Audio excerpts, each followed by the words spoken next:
చల్ల పిండికి. ఇప్పుడు ఒక గ్లాస్ మజ్జిగ అయితే ఎంత బియ్యం పిండి వేయాలి? గ్లాస్ అంటే అదే 6 గ్లాసు బియ్యం పిండికి గ్లాసున్నర మజ్జిగ పడుతుంది.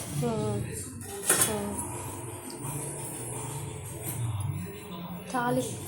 అది అట్ల పిండిలాగా, అట్ల పిండి కన్నా కొంచెం గట్టిగా కలుపుకోవాలి. అంటే ఇడ్లీ పిండిలాగా కలుపుకోవాలి, కొంచెం జారుగా కలుపుకోవాలి. ఇందులో ఉప్పు వేసుకోవాలా? ఇప్పుడు కలిపి ఉప్పు వేసుకుని సరిపడా నోటే చూసుకుని ఉప్పు సరిపడా వేసుకోవాలి. మజ్జిగ లైట్ పులుపు ఉండాలి. హీట్ మజ్జిగ అయితే మనకి రావు. మినపప్పు, ఆవాలు, పచ్చెనపప్పు, 2 ఎండుమిరపకాయలు అన్నీ తాలింపులు వేసుకోవాలి. కరివేపాకు,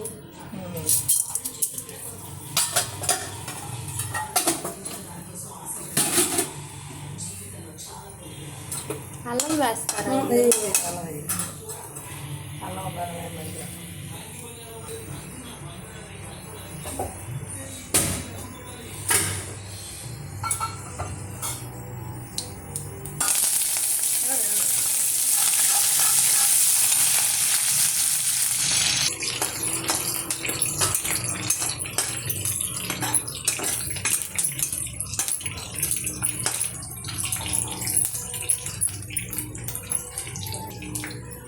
పోసేసుకోవడమేనా రంగు మారంగానే? కలిపేయడం.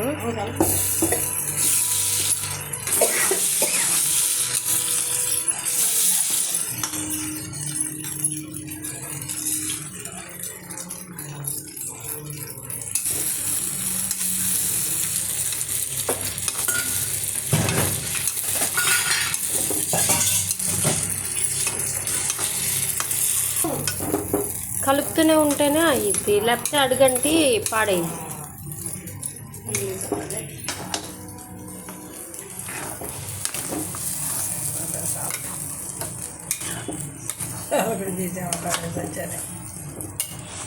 ఇంకేదో పోతుంది. మరి ఇలా మూత బోర్లించి ఉంచితే పర్వాలేదు, అడుగంట తొందరగా మగ్గుతుంది. తగ్గిపోయి వమ్మిగిలినట్టు గట్టి పడుతుంది.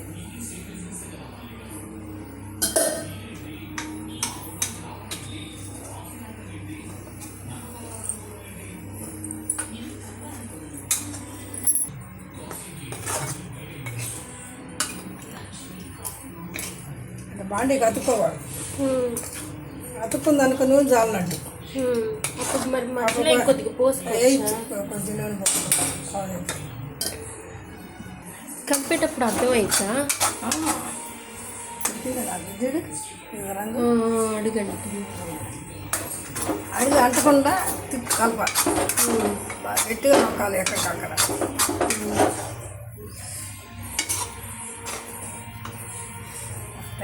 తగ్గినట్టు ఉంది.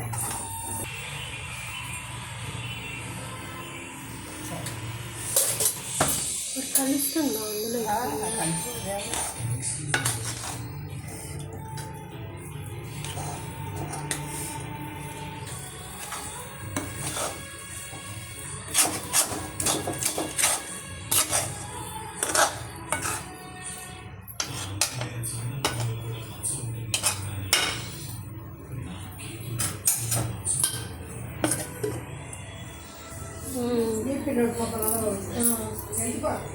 నున్నగా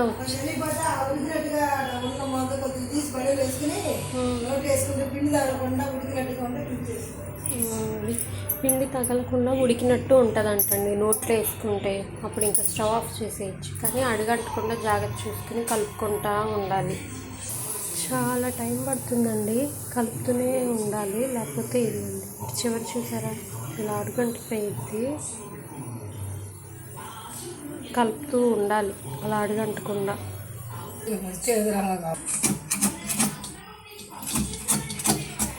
అంత గట్టిగా ఉంటుందా?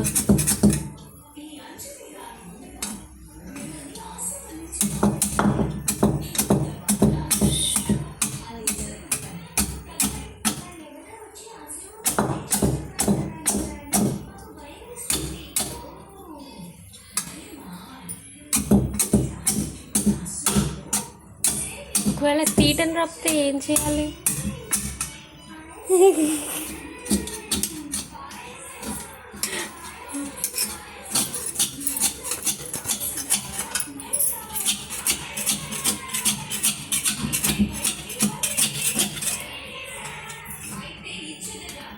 అమ్మా బాబోయ్.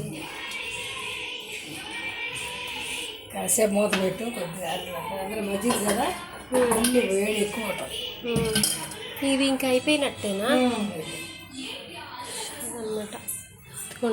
వేడి వేడి చల్లపిండి రెడీ. ఇందులో ఏం వేసుకుని తినాలి? కారపొడి కానీ కారం కానీ చల్లుకుని తినడమే.